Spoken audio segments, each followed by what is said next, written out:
అధికారాన్ని అడ్డం పెట్టుకొని వేల కోట్ల రూపాయలు ఇవాళ దండుకుంటున్నటువంటి పరిస్థితి అనేక సందర్భాల్లో కనబడతా ఉంది. ప్రభుత్వం ఎస్సీ ఎస్టీలకు పట్టాలు ఇస్తామని చెప్పి ఒకవైపు ఎక్విజేషన్ చేయడం, మరొక వైపు పారిశ్రామికవేత్తల రూపంలో ఆ భూములను కొల్లగొట్టడం, మరొక వైపు కబ్జాలు పెట్టడం, ఈ రకంగా ఇవాళ కాంగ్రెస్ ప్రభుత్వం అనేక కుట్రలకు పాల్పడతా ఉంది. అందులో ఒక పెద్ద కుంభకోణం. దీని వెనుక ప్రభుత్వ పెద్దలే ఉన్నారు. లాస్ట్లో అన్ని ఆధారాలు కూడా చూపిస్తా. I will show with all documents. రక్షకుడే భక్షకుడైంది. ఇక్కడ భూములను కాపాడవలసిన వాడే భక్షిస్తున్నాడు. ఎట్లా భక్షిస్తుండో అన్ని ఆధారాలు కూడా బయట పెడతాం. ఈ స్కామ్ అంతా ఇంత కాదు. 7,000 కోట్ల రూపాయల స్కామ్. హైదరాబాద్ నడుబొడ్డున 7,000 కోట్ల రూపాయల భూ కుంభకోణానికి ఈ ప్రభుత్వ పెద్దలు దాంట్లో భాగస్వాములు. ఈ భూములు నాదర్గుల్ భూములు. ఈ భూములకు చాలా చరిత్ర ఉంది. ఈ భూములను ప్రభుత్వ భూములుగా డిక్లేర్ చేయాలని ఉమ్మడి రాష్ట్రంలో చంద్రబాబు నాయుడు పోరాటం చేసినాడు. రాజశేఖర్ రెడ్డి గారు ఈ భూములను ప్రభుత్వ భూములుగా ప్రకటించారు.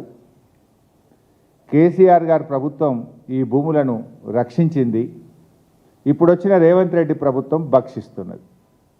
చంద్రబాబు పోరాటం, కాంగ్రెస్ నాటి వైఎస్ఆర్ ప్రభుత్వ భూములుగా డిక్లేర్ చేయడం, 10 ఏళ్ల బీఆర్ఎస్ ప్రభుత్వం ఈ భూములను రక్షించడం, అధికారంలో వచ్చిన 10 రోజుల్లోనే ఈ భూముల మీద కన్నుబడి ఈ భూములను భక్షించే కార్యక్రమానికి నేటి రేవంత్ రెడ్డి ప్రభుత్వం పాల్పడతా ఉంది. ఎట్లా పాల్పడ్డది, ఎప్పటి నుంచి స్టార్ట్ అయింది, దీని కుట్ర కుతంత్రం మొత్తం కూడా ఈరోజు బట్టబయలు చేయబోతా ఉన్నాం, ప్రజల ముందు పెట్టబోతా ఉన్నాం. దీంట్లో పాపం 600 మంది పేద రైతులు ఉన్నారు. ఈ 374 ఎకరాల భూమిలో దాదాపు 600 మంది పేద రైతులు బతుకుతూ ఉన్నారు. తాతలు, తండ్రులు, పిల్లల కాడ నుంచి బతుకుతూ ఉన్నారు.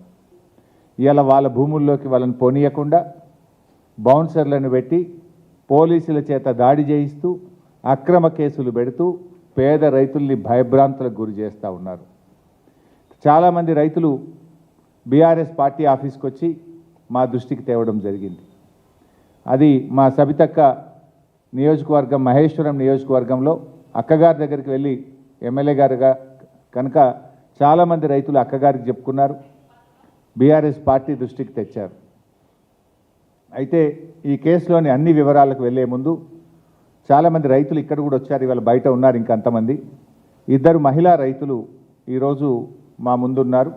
ఆ మహిళా రైతులు వాళ్ళ బాధ ఏందో, వాళ్ళ కష్టమేందో ఒక 2 నిమిషాలు వివరిస్తారు.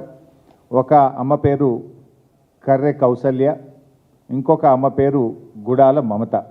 2 నిమిషాలు వాళ్ళ ఆవేదన, వాళ్ళకి ఏం జరుగుతుందో 2